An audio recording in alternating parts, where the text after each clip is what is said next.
We've all heard that our consumer-driven, polluting economy is destroying the planet, and yet we just don't seem to be able to change course. Could it be that we're all bound to this unsustainable economy by something we barely discuss or even notice?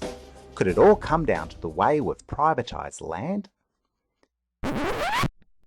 What does land and its privatisation have to do with it?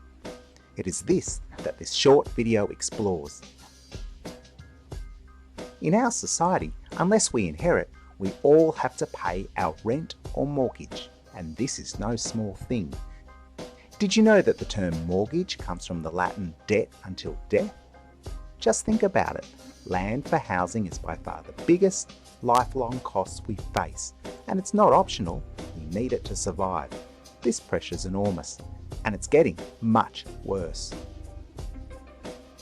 So, because we need to pay our rent or mortgage week after week, year after year, we're all forced into whatever work will pay.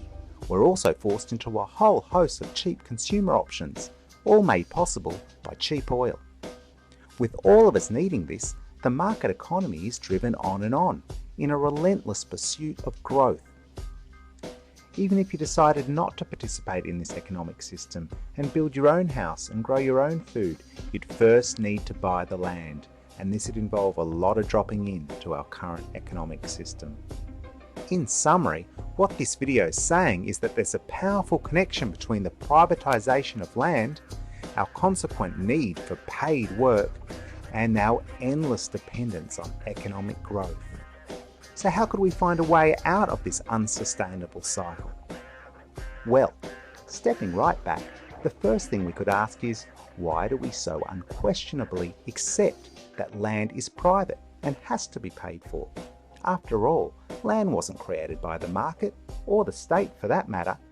It was created by nature, and we all need it to survive. So, and here's the big question, could we break this cycle of dependence on unsustainable market growth by having a different approach to land?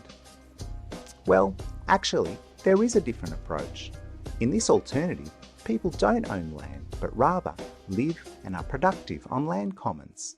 Far from fringe, local collaboration on land commons happens to be the oldest and most widespread model of economic productivity.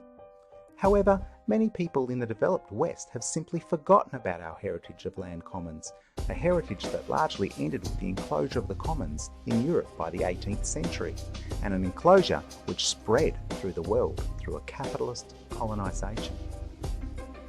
With so many major problems on the horizon, such as climate change, surely it's time to question land privatisation and the way it's committing everyone to endless and reckless economic growth.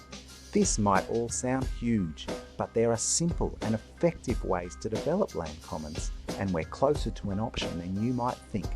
At this website, check out one idea for a work and housing land common that could flourish in a modern and urban setting.